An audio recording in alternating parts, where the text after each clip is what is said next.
February 17, 2014, 3:30 a.m. local time. A Boeing 767 is cruising at 39,000 feet somewhere over the immense darkness of Sudan. The cabin of Ethiopian Airlines Flight 702s is quiet. Dim lighting. Most of the 202 passengers are asleep. The pilot, let's call him the captain, steps out of the forward lavatory. He stretches, adjusts his uniform, and turns back toward the flight deck. He reaches for the keypad beside the reinforced cockpit door. He enters the access code. Nothing happens. He tries again. The small light on the pad flashes red. Denied. He knocks. At first gently, then harder. He presses his face against the steel door. He calls out to his co-pilot, a 31-year-old man named Hailemedhin Abera Tegegn. Silence. What the captain doesn't know is that Tegegn isn't incapacitated. He's waiting. And he just locked the strongest door in aviation history from the inside. Before we dive into this 35,000-foot hostage crisis, hit that like button and subscribe for more deep dive.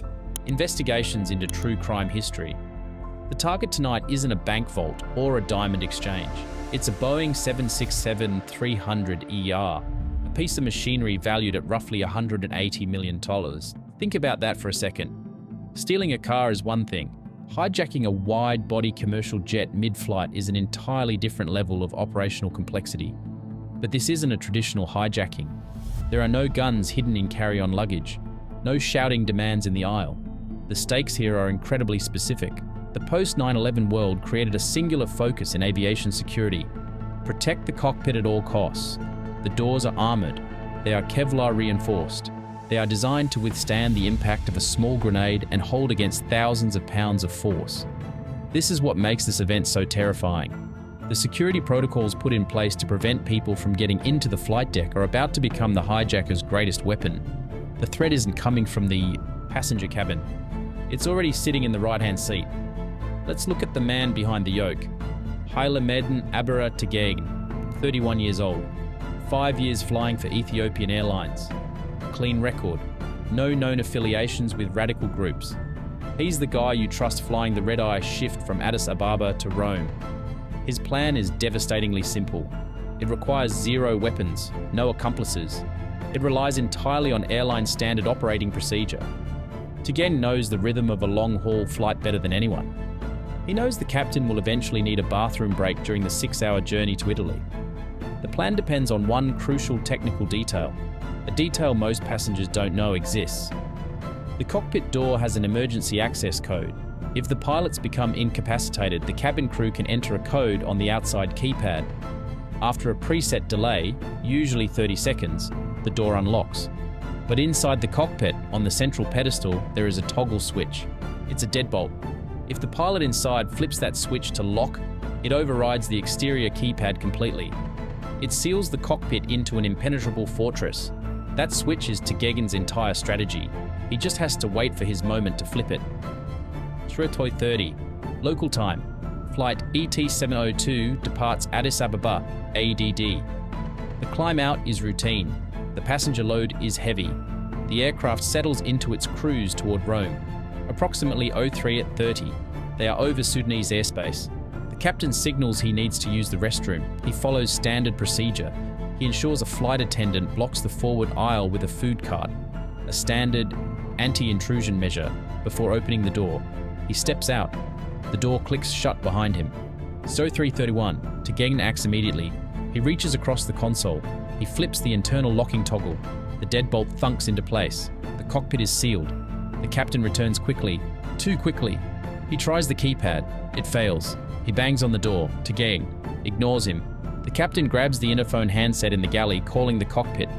Tegegn disconnects his headset. The realization hits the cabin crew with sickening speed. They are locked out of their own plane. The turn. Tegegn disengages the autopilot route to Rome. He punches new coordinates into the flight management computer. He turns the massive Boeing 767 north-northwest. He isn't going to Italy. He's aiming for Switzerland. ATC in Rome notices the deviation on radar. They try to raise ET-702 on the radio. Tegegn stays silent. Instead, he reaches for the transponder. He squawks code 7500, the universal silent alarm for a hijacking in progress. What the passengers don't know, as they continue to sleep, is that fighter jets are scrambling across southern Europe.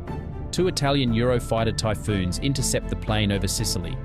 They flank the 767, pilots staring into the darkened cabin windows at 500 miles per hour. The plane has a massive technical vulnerability: fuel. The flight was loaded with enough jet fuel for Rome, plus required reserves. Geneva is an extra 550 miles further north. As Tegegn crosses the Alps, the fuel gauges are dropping rapidly. The Italian jets peel off at the border and French Mirage jets take over the escort. The tension in the cabin is now palpable. Passengers wake up. They see military hardware off the wingtips. The cabin crew is desperately trying to communicate with the man inside the fortress. He is flying a plane heavy with passengers over jagged mountains with the fuel tanks running dry. 06 JAIS, local time, Geneva. Tegegn enters Swiss airspace. But there's a problem. Geneva International Airport isn't open yet. The tower is unmanned. Tegegn has to circle. He enters a holding pattern over the city. He finally makes radio contact with Swiss authorities. He demands political asylum. He demands assurance he won't be extradited to Ethiopia. He threatens to crash the plane if his demands aren't met. 0610. The circling is burning precious fuel. One of the two massive engines flames out due to fuel starvation. He is now flying a wide-body jet on a single engine. Lows over a dense urban area. The margin for error is gone. He aligns with the runway. He brings the 767 down safely. He taxis to a remote area surrounded by tactical teams. The surrender is bizarre. Tegegn doesn't open the armored door. Instead, he slides open the cockpit side window. He drops an emergency rope ladder down the side of the fuselage. He climbs down the rope, walks toward the Swiss police with his hands above his head, and identifies himself as the hijacker. The captain, still trapped in the cabin with 202 terrified passengers, is finally freed only after ground crews force the door open from the outside.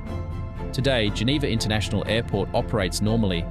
Thousands of passengers walk past the tarmac where ET-702 ended its unauthorized journey. Hailemedhin Abera Tegegn was convicted in absentia in Ethiopia and sentenced to 19 years and 6 months in prison. The Swiss courts, however, found him mentally unfit to stand trial and ordered mandatory psychiatric treatment. He was never extradited. The incident forced airlines worldwide to rethink the two-person rule in the cockpit, ensuring no pilot is ever left alone on the flight deck, even for a bathroom break. It remains a chilling reminder of modern aviation security. The ultimate barrier, that reinforced bulletproof door, works exactly as intended. It keeps people out, even the people supposed to be inside.